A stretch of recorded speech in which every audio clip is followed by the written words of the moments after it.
They were cheering when he jumped, but he did not come up again. Turnpike Troubadours, before the devil and those were dead.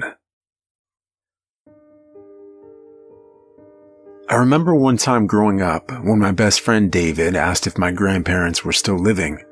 His own grandmother had passed away a few days earlier, and I think he was just looking for someone to talk to about it. "Do you still have your grandparents around?" David asked from the sidewalk, pausing for a moment and looking over at me. "Yes," I said, leaving it at that. Of course they were around. Everyone was. But I could never tell. That's what Mom and Dad had said. No one in my family has died for quite some time, at least not in the traditional sense. Sure, they will become sick, and maybe for a few hours they will even leave this world. But they always come back. Take my Uncle Carl, for instance. He had developed bone cancer in his late 70s, and day by day it wore down his body until by the end he could nearly pass for a skeleton. One day, as he lay in bed with his family circled around, his heart finally gave in and stopped fighting. He took one last breath, held his necklace tightly in his right hand, and then he was gone. My mother held me close and watched as I stared over at his vacant body. "It's okay, dear. He'll be back tomorrow." And he was. Sure enough, the next morning, Uncle Carl was the first one at the table for breakfast. And what's more, he was young again. "Uncle Carl!" I yelled happily, running over into his arms. "Hey there, sport. I miss you," he said, ruffling my hair. "Is it gone?" "It's gone, buddy," he replied warmly.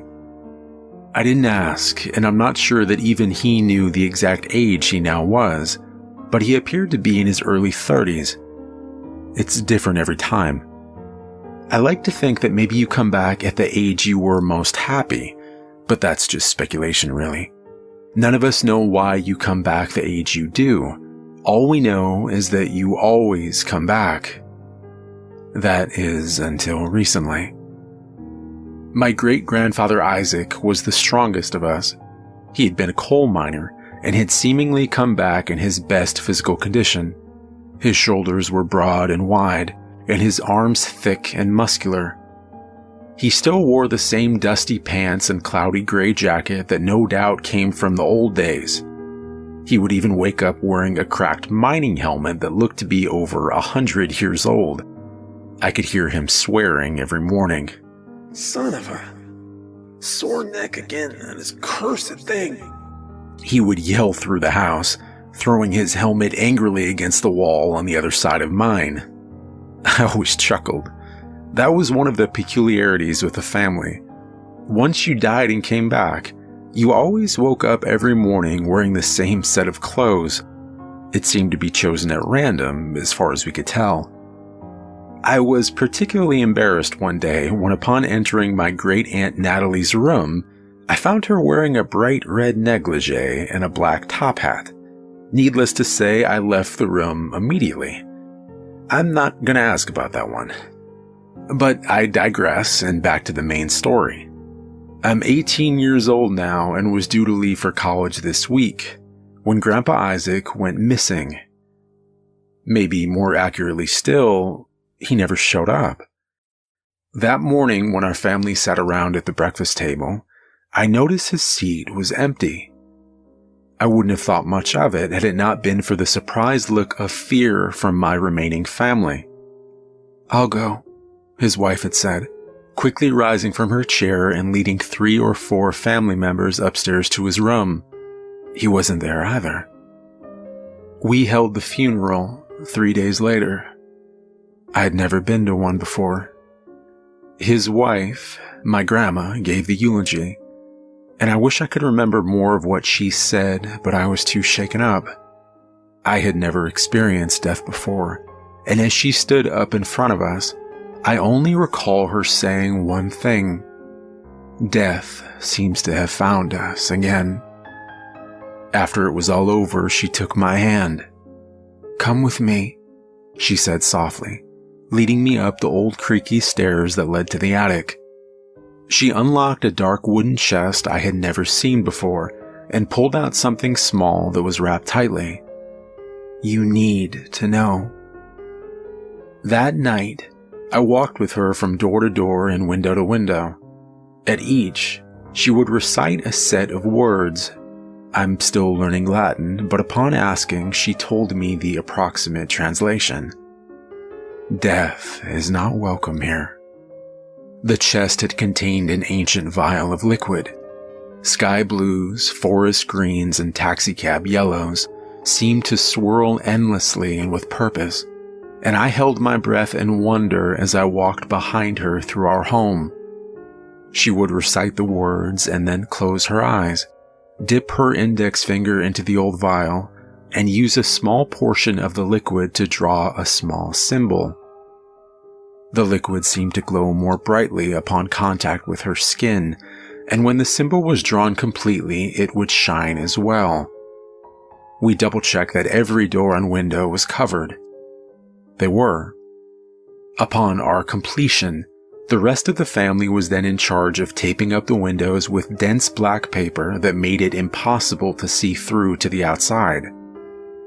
That night, as the last of the sunlight began to fall over the mountains, we locked the front door and checked it twice. My grandmother sat down next to me. "There's one more thing." "What is it, Grandma?" She looked towards the closest window, and then back at me. "Whatever happens tonight, whatever you hear, never look outside. It's better you don't think of such things. Just promise me." I looked back at her. "I promise." "Good," she smiled. "It's gonna be alright, dear." That evening, as my family and I stayed up to keep watch, the night seemed to pass like any other. We played cards and made poor attempts at joking, trying our best to keep our minds off the current situation. And then the knocking started. First, there were 3 knocks at the front door. My family grew silent. Then there were 3 more on the kitchen window close by. And then suddenly, there was a rapid, more powerful knocking that seemed to strike every window and doorway in the house at once. Something wanted desperately to get inside. After a time, it stopped. There was quiet again. A minute or 2 passed, and the calm was interrupted by a great howling.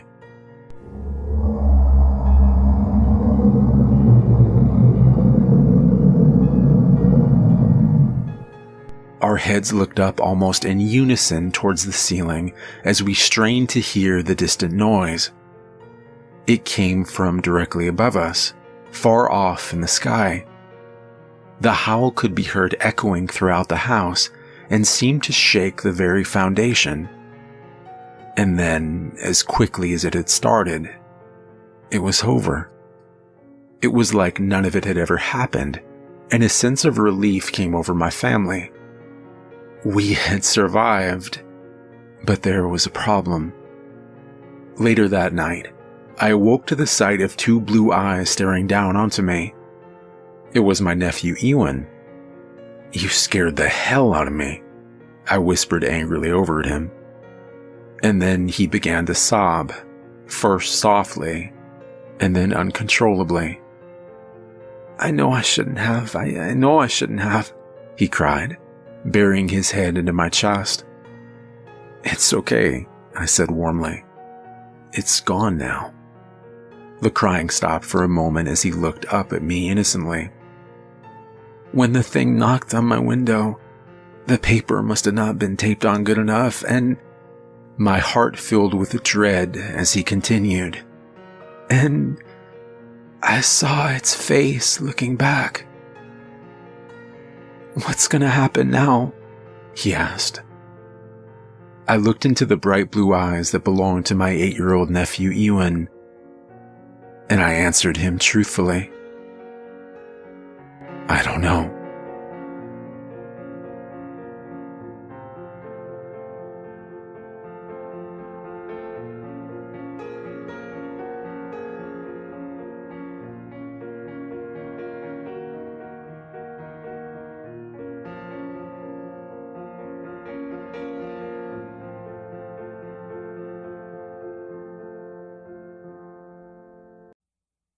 Part 2. May we all get to heaven before the devil knows we're dead. Turnpike Troubadours.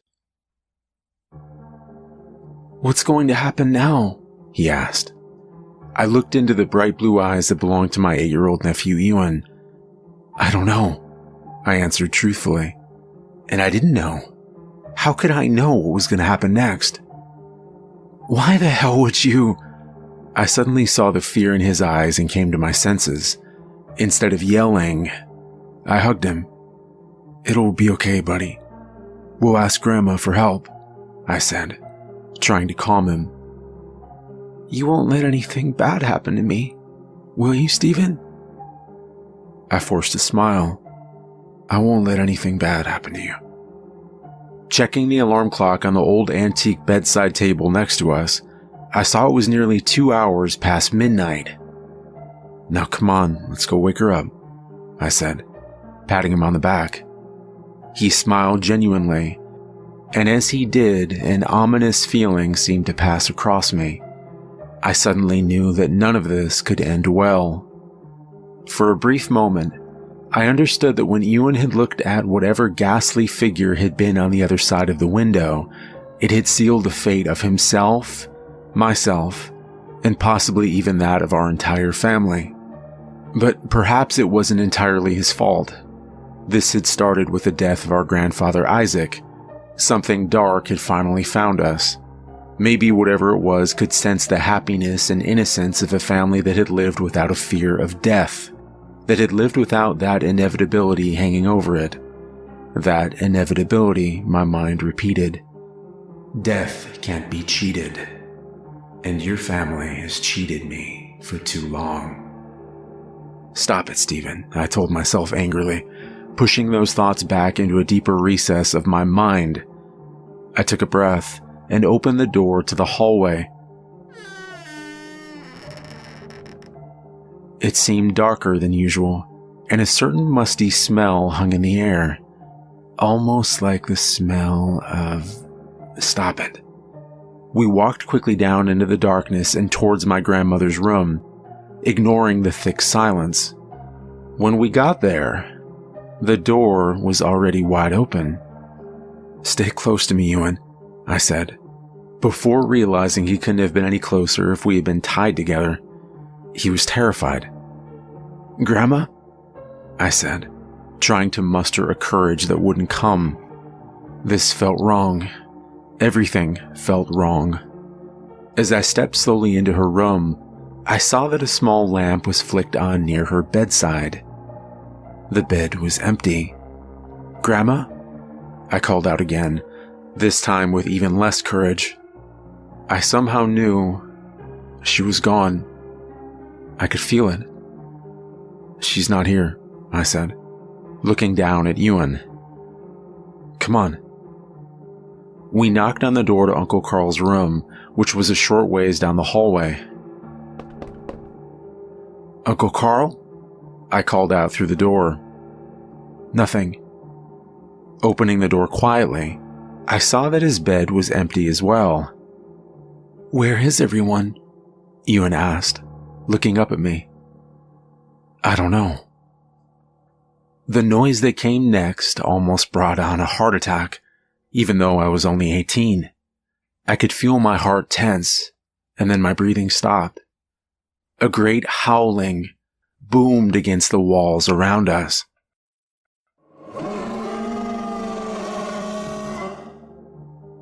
But this time it wasn't coming from outside, the thick brick walls of the house acting as a barrier between us.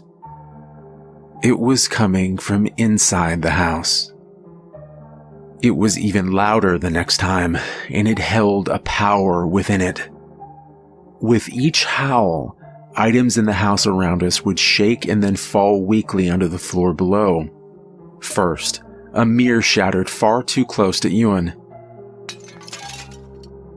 Somehow he was unharmed. Then, the old grandfather clock that stood at the end of the hallway began to shake violently before crumbling like an old statue. "We have to go," I whispered, holding my nephew's hand more tightly and rushing towards the back stairway on the second floor and away from the cries of the monster. At least I thought it was away. While the howling did fill up the entire house, it had seemed stronger at the front of it near the kitchen. We rushed down the stairway, trying to stay as silent as possible. When we reached the bottom, I headed for the door and felt Ewan's hand slip out of mine. No, it didn't slip. He pulled away. "Ewan, what are you—" Looking back, I saw it a moment later than he had. On the other side of the back room stood a dark figure. The room was unlit, but judging from the height of its eyes, it seemed to stand 9 feet tall or higher. Its eyes, its yellow eyes, that seemed to call out to you, seemed to beckon for you. Ewan was lost inside of them, and so was I. The thing floated closer slowly, and the two of us were helpless to move. Maybe we didn't want to.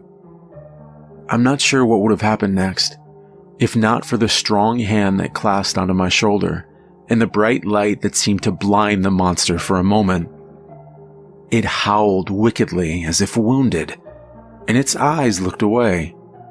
When it did, the spell was broken, and the two of us could move again. We looked up into the eyes of our great-grandfather Isaac. He was alive. "Boys, what do you say we get the hell out of here?"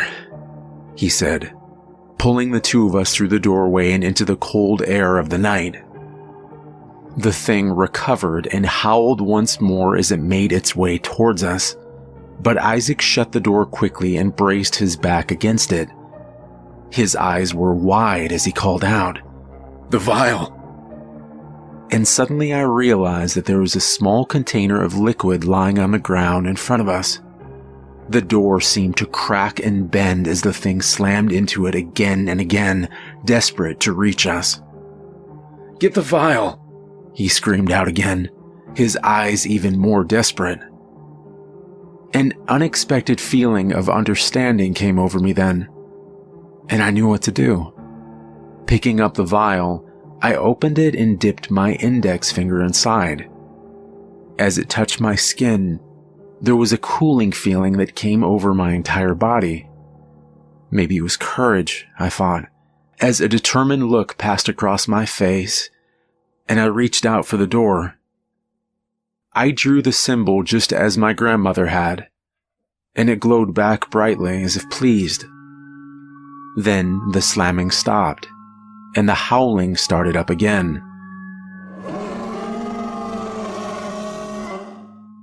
It was even worse than before, I realized, watching as Isaac's back slid down the doorway and he sat on the ground. He hadn't been injured, but looked as if he'd been in a brawl. His thick muscles seemed worn and tired, but he stood up anyway. I realized then what the light that had blinded the monster had been.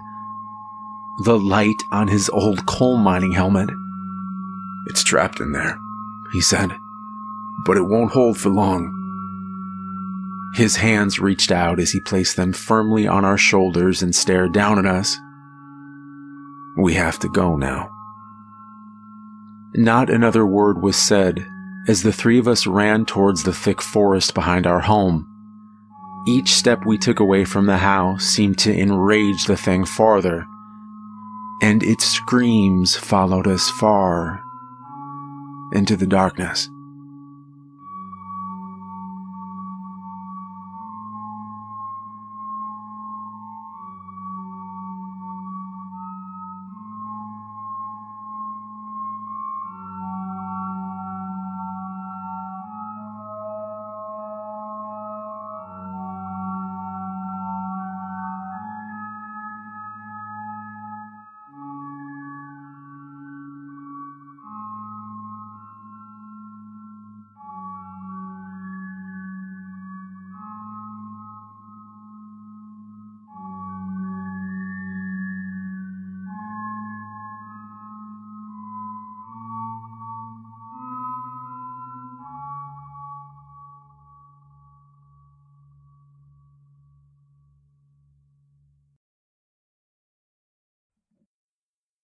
Well, I'm 28 years old now. I was born in 84, and I've been free as I can be, and I won't ask for any more. Turnpike Troubadours. We entered the cover of the forest at a full-on run. Grandpa Isaac's headlamp lit the path to a distance of about 15 feet. Everything outside of that thin beam of light was blanketed in pure, inky blackness. "What's the plan?" I shouted. "Get as far away from that thing as we can before it breaks free," my grandfather said back. As if on cue, we heard the sound of splintering wood coming from the house. A thundering howl echoed through the night air. "It got out," Grandpa said, perhaps more to himself, as he slowed to a fast walk. "We need to be quiet now. We need to hide." And with that, he motioned towards a small clearing, one side overgrown with huge brambles of wild blackberries. He switched off the headlamp and we made our way silently into the heavy underbrush.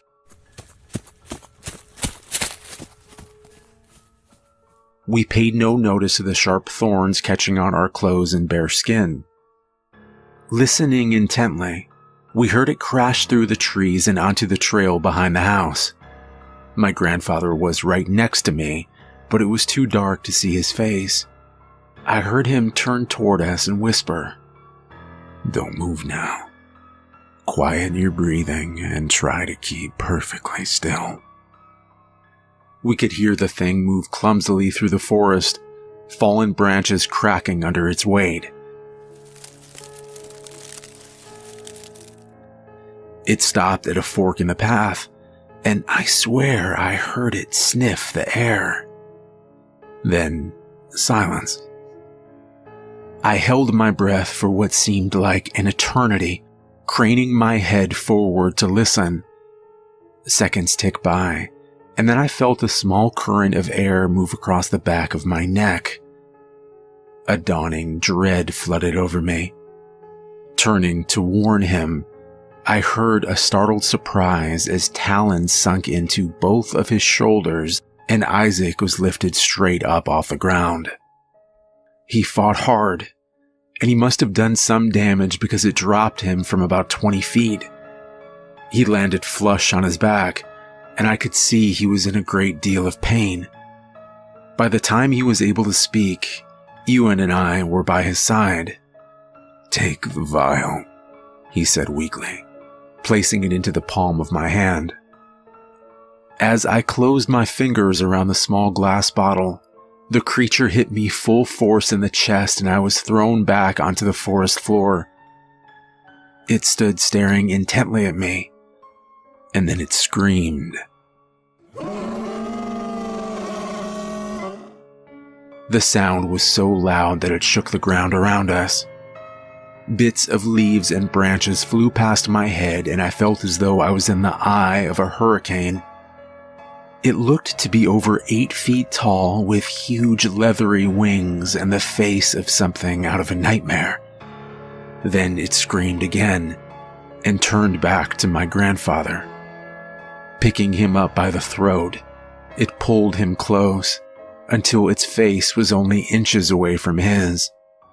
Their eyes locked, and with what appeared to be anticipation, a kind of savoring, the creature opened its maw and slowly inhaled the life force of my grandfather. His cheerful blue eyes dimmed, his skin became pale, and then turned an ashen gray. I watched helplessly as Grandpa Isaac began to disintegrate in front of my eyes, starting with the tips of his fingers, then moving up his arms and legs until there was nothing but a small heap of ashes on the ground. The creature took great pleasure in using its talons to mix the ashes with dirt. Scratching wildly, it scattered the remains in all directions. The sound of Ewan softly crying forced me back into reality. Struggling to stand, I could feel the cool glass vial still clutched in my right hand. Ewan ran to me, locking his arms around my waist. I gently unwrapped them. We don't have much time, bud. Kneeling down, I uncapped the vial and tipped it to my finger. Nothing. Desperately holding the bottle upside down, I felt one single drop of liquid touch my skin. Trying to remember what my grandmother had written over the doors and windows, I traced the symbols and letters onto Ewan's forehead. I hoped it would be enough. The creature paused for a moment and then screamed at the sight. Pushing Ewan behind me, I picked up a sturdy branch and broke the tip off at a sharp angle. Coming straight forward, it closed the distance between us in a millisecond. Using the branch to stab for an eye, I missed, but tore a hole in one of its leathery wings. It screeched more in outrage than pain. Then it snapped my weapon in two, grabbed me by the throat, and lifted me from the ground. Eye to eye, it widened its maw and began to extract my life. But it didn't work. Surprised, then enraged, it raised one razor-sharp talon and tore deep into my chest. My body dropped to the ground. The world began to fade. It's hard to describe the feeling that followed. I must have looked dead to Ewan, but somehow I was still in my body, and I was still aware, but I couldn't speak or move, and worse, I couldn't help him. Ewan screamed my name. It cocked its head, perhaps just now remembering that Ewan had been its primary target. As the thing lumbered towards him, the symbols on Ewan's forehead began to glow brighter and brighter until the creature was forced to stop in its tracks. They seemed to create some type of barrier now that even it couldn't cross. It screamed and flew into a rage, flinging branches and ripping small trees right out of the ground, but it couldn't touch him. Finally, barely opening its wings, it shot straight upward like a missile and disappeared into the night sky. Ewan ran crying and fell on the ground next to my body. I couldn't comfort him, and I was filled with an overwhelming sense of sadness. Eventually, exhaustion overtook him and he fell asleep, tightly grasping my hand. As dawn broke, he was startled awake by the sound of someone calling his name. It was Great-Grandma Hester, and Ewan ran to her crying, "Grandpa Isaac and Stephen are dead. It killed them." Holding the boy tightly, Hester looked over at where I lie on the ground, and then she glanced upward to the sky. It took a while to calm him, but eventually she settled Ewan under the shade of an oak tree and set about tending to my body. Reaching into her coat pocket, she pulled out a thick glass bottle brimming with a colorful swirling liquid. Carefully tipping it to her finger, she gently drew symbols on my forehead. The two of them made their way back to the house in silence. Once they arrived, she sent him upstairs to clean up while Grandma Hester prepared a quick supper. There was too much empty space, a reminder of their loss at the long oak table in the kitchen. They decided to carry their plates to a small round table on the front porch. "Why did we have to leave Stephen out there?" Ewan asked sadly. "Because that's the way it's done," she replied. "You must lie where you fall." "Will everyone come back again, like before?" Ewan said hopefully. She looked down at him sadly. "No, my dearest. Not this time." Grandma forced a smile. "There is more I will tell you. For this next part, you must be very brave."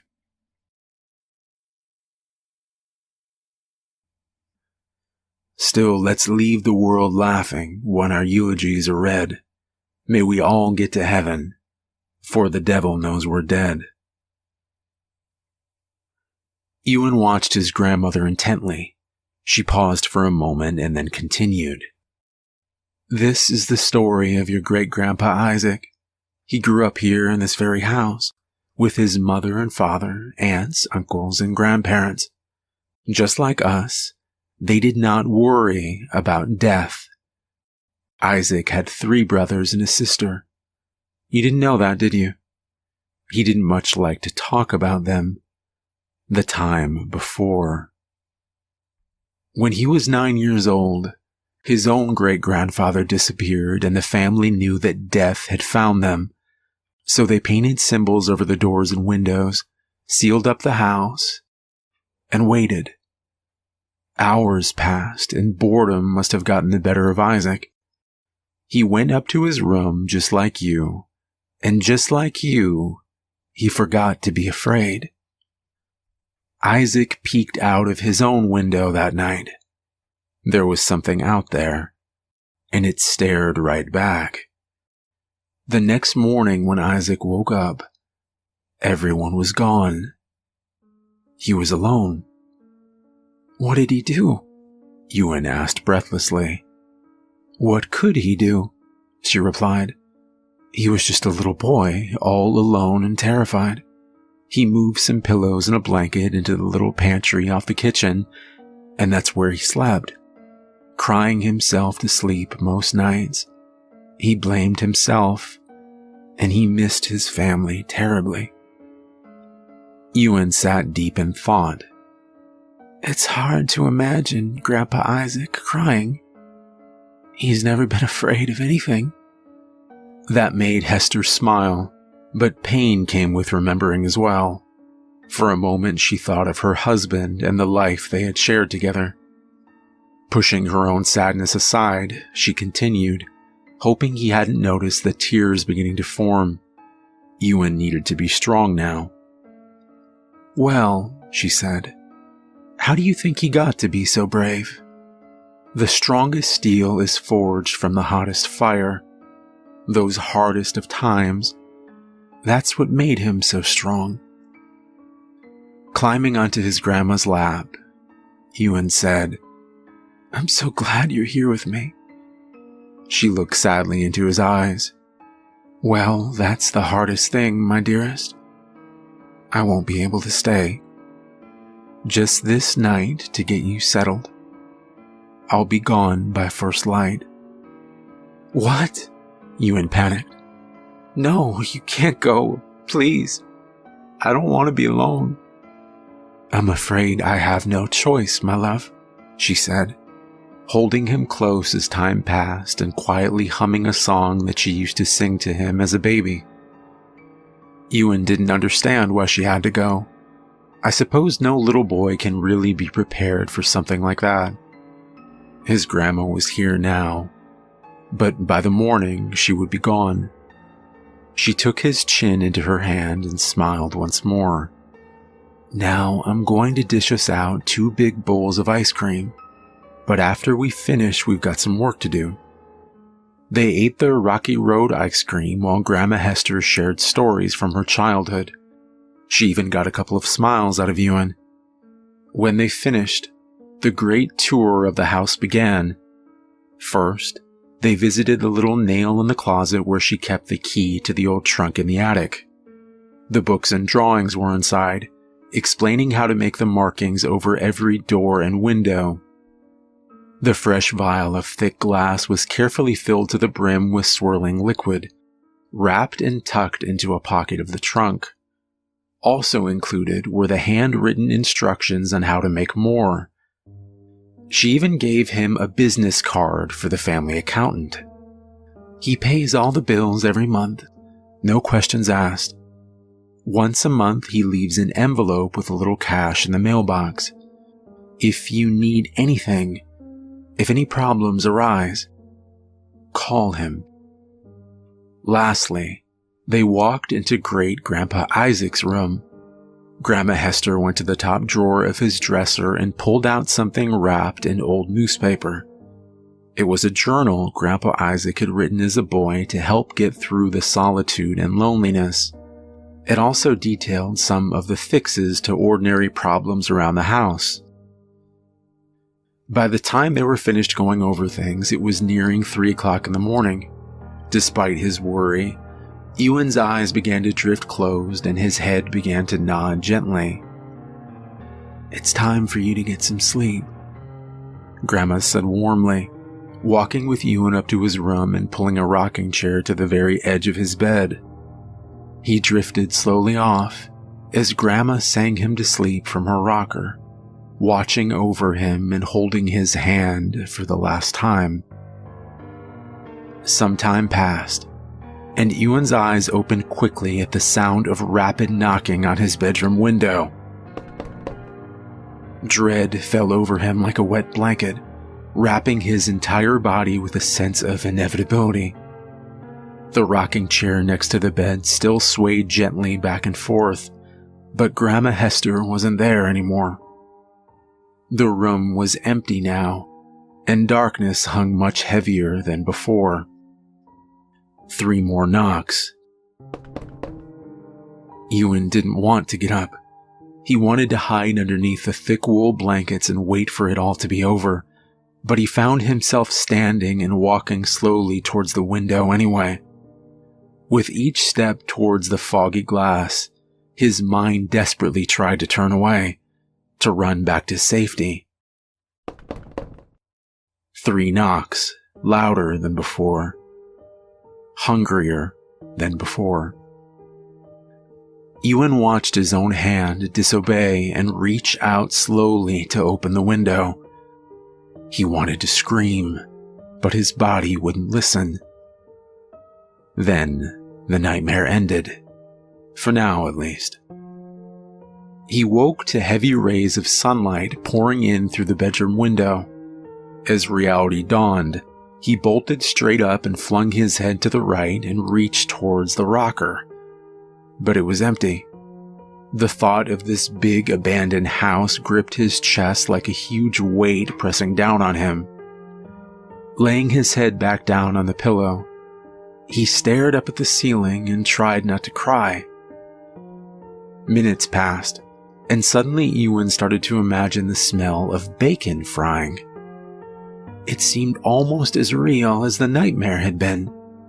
Then he heard a sound, clear as a bell and coming from downstairs. It was whistling. Ewan jumped up and ran down the back stairway to the kitchen. He took the last 4 steps at a leap and landed squarely on the black and white tiles of the kitchen floor. "Stephen!" he shouted. I turned away from the stove, just in time to catch my nephew mid-leap. He was laughing through his tears, when suddenly he paused and pulled back to look me in the eyes. "Will you stay?" he asked. "You can't get rid of me that easily," I answered. "But how?" he asked, bewildered. "It was Great-Grandma Hester," I said. "She didn't tell you because she wasn't sure it would work." Setting Ewan down, I grabbed 2 plates from the cupboard and filled them with bacon and scoops of scrambled eggs. Placing them down on the huge oak table, their solitude made the loss of our family feel almost palpable. Suddenly, I thought better of it, and we took our plates out to the front porch. Talking as we ate, I told Ewan that things would be different for a while, but we would adjust. Eventually, one or both of us would marry and have kids. Someday, maybe even grandkids. Perhaps one day, the house would be filled once again with laughter and family. For now, though, it was just the 2 of us. I asked him if that was okay. He smiled back. 2 is so much better than 1. Still, I knew how empty the house was going to feel with the loss of our family. "I have an idea that I'd like to run past you," I said. "Last week before all this started, I noticed a sign 3 streets over. It said they were giving away free puppies to a good home. I think they were a mix of..." "For real?" Ewan interrupted. I smiled, then finished. A mix of Labrador and Golden Retriever. "We can really get a dog?" he said again, with a funny amount of disbelief for a boy that had seen what he had. "Well, Grandma Hester did leave you in charge. It's really up to you." "Yes!" Ewan shouted happily. And with that, we finished our breakfast, talking together about the past, but hopeful as well for the future.